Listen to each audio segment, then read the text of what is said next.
ಇವತ್ತು forensic report ಬರ್ತಾ ಇದೆ ರೇಣುಕಾಸ್ವಾಮಿ ಕೊಲೆ ವಿಚಾರಕ್ಕೆ ಸಂಬಂಧಪಟ್ಟಂಗೆ. ಇದರಲ್ಲಿ ಯಾವ್ಯಾವ ಅಂಶಗಳು ಅಡಕಾಗಿವೆ, ವೆರಿ ಇಂಪಾರ್ಟೆಂಟ್ಲಿ.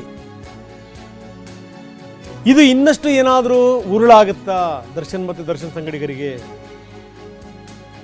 FSL ರಿಪೋರ್ಟ್ ಸೇರ್ತಾ ಇದೆ. ನಿನ್ನೆ ಸಂಜೆಯೇ ಬಂದಿದೆ FSL ವರದಿ. ಹೈದರಾಬಾದ್ ಮತ್ತು ಬೆಂಗಳೂರಿನ FSL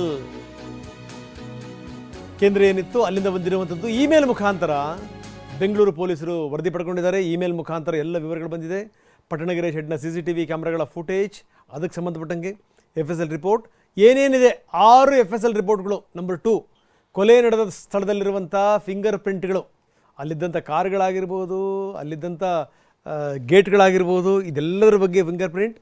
ಸ್ಕಾರ್ಪಿಯೋದಲ್ಲಿದ್ದಂಥ ಆರೋಪಿಗಳ ಫಿಂಗರ್ ಪ್ರಿಂಟ್ ನಾನು ಹೇಳ್ತಾ ಇದ್ದೆ, ಕಾರುಗಳ ಮೇಲಿರುವಂಥ ಫಿಂಗರ್ ಪ್ರಿಂಟ್ ಅಂತ. ಅದರಲ್ಲೂ ಸ್ಕಾರ್ಪಿಯೋದಲ್ಲಿ ಅದರಲ್ಲಿ ಸಾಗಿಸಿದ್ರು ಅನ್ನೋಂಥ ಮಾತನ್ನೇನು ಹೇಳಲಾಗ್ತಾ ಇದೆ. ಅಲ್ಲಿಂದ ಬಂದರು, ಅವ್ರು ಕರ್ಕೊಂಬಂದರು ಅನ್ನುವಂಥದ್ದು. ಇದು ರೇಣುಕಾಸ್ವಾಮಿ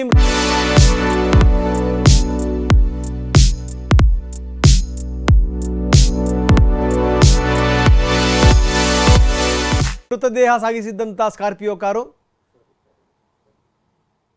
ಸೊ ಹೀಗಾಗಿ ರೇಣುಕಾಸ್ವಾಮಿ ಮೃತದೇಹ ಸಾಗಿಸಿದಂಥ ಕಾರೇನಿದೆ ಅದರದ್ದು ವಿವರಗಳು, ದರ್ಶನ್ ಹಾಗೂ ಪವಿತ್ರ ಗೌಡ ಮನೆಯ CCTV ಫುಟೇಜ್, ಇದಕ್ಕೆ ಸಂಬಂಧಪಟ್ಟ ಹಾಗೆ ಇನ್ನು ಸ್ಟೋನಿ ಬ್ರೂಕ್ಸ್ ಪಬ್ನಲ್ಲಿ ಇದ್ದಂಥ CCTV ದೃಶ್ಯಾವಳಿಗಳು ನಂಬರ್ 5 ನಾವು ತೋರಿಸ್ತಾ ಇದ್ದೀವಿ. ಇನ್ನು 6ನೇ ಸಂಗತಿ, ಕೊಲೆ ಆರೋಪಿಗಳ ಮೊಬೈಲ್ ರಿಟ್ರೈವ್ ಮಾಡಿರುವಂಥದ್ದು, ಅದರ ರಿಪೋರ್ಟ್ ಕೂಡ ಬಂದಿದೆ ಅಂತ. FSL ರಿಪೋರ್ಟ್ನ ವಿವರಗಳು ಈಗಾಗಲೇ ಪೊಲೀಸರ ಕೈ ಸೇರಿವೆ. ಇಮೇಲ್ ಮುಖಾಂತರ ಎಲ್ಲ ವಿವರಗಳನ್ನು ಪಡ್ಕೊಂಡಿದ್ದಾರೆ. FSL ವರದಿ ಬರ್ತಿದ್ದಂಗೆ ಪೊಲೀಸರು ಮಹತ್ವದ ಸಭೆಯನ್ನು ಮಾಡಿದ್ದಾರೆ, ಇಂಪಾರ್ಟೆಂಟ್ ಮೀಟಿಂಗನ್ನು ಮಾಡಿದ್ದಾರೆ. ನಗರ ಪೊಲೀಸ್ ಆಯುಕ್ತ ದಯಾನಂದ್ ನೇತೃತ್ವದಲ್ಲಿ ಸಭೆಯನ್ನು ನಡೆಸಲಾಯಿತು. ಪ್ರಕರಣದ ತನಿಖಾಧಿಕಾರಿ ಅಂದರೆ ಇನ್ವೆಸ್ಟಿಗೇಷನ್ ಆಫೀಸರ್ ಏನಿದ್ದಾರೆ ಅವರು, ಜೊತೆಗೆ ಸೀನಿಯರ್ ಆಫೀಸರ್ಸ್ ಅವರೆಲ್ಲರೂ ಕೂಡ ಇದ್ದರು. FSL ವರದಿಯ ಅಂಶಗಳೇನಿತ್ತಲ್ಲ ಅದೇ ಚರ್ಚೆಯ ವಿಷಯ. ತನಿಖಾ ಅಂಶಗಳು, FSL ವರದಿ ಅಂಶಗಳು ಏನು ಎತ್ತ. ಇನ್ನು ವರದಿಯನ್ನು ಸಂಪೂರ್ಣವಾಗಿ ಅಧ್ಯಯನ ಮಾಡಿದ್ದಾರೆ. ತನಿಖಾ ತಂಡದ ಸಭೆಯ ಜೊತೆಗೆ ತಜ್ಞರ ವಿವರಗಳನ್ನು ಕೂಡ ಪಡೆಯಲಾಗಿದೆ. ತಜ್ಞರು ಅಂದರೆ ಕಾನೂನು ತಜ್ಞರು. ಈ ಸಾಕ್ಷಿ ಎಷ್ಟರ ಮಟ್ಟಿಗೆ ಸ್ಟ್ರಾಂಗ್ ಆಗುತ್ತೆ, ಏನು ಎತ್ತ, ಇದೆಲ್ಲದರ ಬಗ್ಗೆನೂ ಕೂಡ ವಿವರಗಳನ್ನು ಕಲೆ ಹಾಕಲಾಗಿದೆ. ಒಂದು ವೇಳೆ ಏನಾದರೂ ಬಲವಾದಂಥ ಸಾಕ್ಷ್ಯಾಧಾರಗಳು ಸಿಕ್ಕುವಂತಂದರೆ, ಯಾಕಂದರೆ ನಾವೆಲ್ಲ ವಿವರಗಳನ್ನು ಹೇಳ್ತಾ ಇದ್ವಿ, ಪ್ರತಿ ದಿನದ ವಿವರಗಳನ್ನು.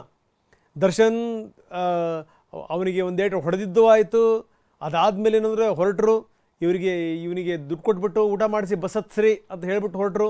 ಅದಾದಮೇಲೆ ಕ್ಲಬ್ಬಿಗೆ ಹೋದರು. ಕ್ಲಬ್ಬಲ್ಲಿ ಕುಡಿತಾ ಇದ್ದಂಥ ಸಂದರ್ಭದಲ್ಲಿ ಅವ್ರಿಗೊಂದು ಫೋಟೋ ಬರುತ್ತೆ. ಫೋಟೋ ನೋಡಿ ಗಾಬರಿ ಬಿದ್ದು ಬಿಡ್ತಾರೆ. ಅಷ್ಟೊತ್ತಿಗೆ ಒಬ್ಬ ಓಡೋಡಿ ಬರ್ತಾನೆ, ಬಂದು ಹೇಳ್ತಾನೆ ವಿವರಗಳನ್ನು. ಅವನು ಒಂದಿಷ್ಟು ಫೋಟೋಸ್ಗಳನ್ನು ತೋರಿಸಿದಂಥ ಸಂದರ್ಭದಲ್ಲಿ ದರ್ಶನ ಮುಖಚರ್ಯನೇ ಬದಲಾಯಿತು ಅನ್ನುವಂಥ ವಿವರಗಳನ್ನು ನಾವು ಕೂಡ ಕೊಟ್ಟಿದ್ವಿ. ಅಂದರೆ ಸಾಯುವಂಥ ಸಂದರ್ಭದಲ್ಲಿ ದರ್ಶನ್ ಅಲ್ಲಿರಲಿಲ್ಲ ಅನ್ನುವಂಥದ್ದಾಗಿತ್ತು. ಆದರೆ FSL ರಿಪೋರ್ಟ್ ಏನು ಹೇಳುತ್ತೆ, ಬಹುಶಃ ಏನಾದರೂ ಈ ಅಂಗಿ ಆ ವಸ್ತ್ರಗಳನ್ನೇನು ತಗೊಂಡಿರಲ್ಲ, ಆ ವಸ್ತ್ರಗಳ ಮೇಲೆ ಏನಾದರೂ ಅವನ ರಕ್ತದ ಕಲೆಗಳೇನಾದರೂ ಇತ್ತು ಅಂತಂದರೆ, ನೀವೇನೇ ವಾಶ್ ಮಾಡಿದ್ರೂ ಕೂಡ ಆ ಹಿಮೋಗ್ಲೋಬಿನ್ ಅಂಶ ಇದೆಯಲ್ಲ ಅದು ಹೋಗಿರಲ್ಲ. ಹೀಗಾಗಿ ಏನಂದರೆ ಅದರ ವಿವರಗಳೇನಾದರೂ ಬಂತು ಅಂತಂದರೆ ಕೇಸ್ ಇನ್ನಷ್ಟು ಸ್ಟ್ರಾಂಗ್ ಆಗುವಂಥ ಸಾಧ್ಯತೆಗಳಿವೆ.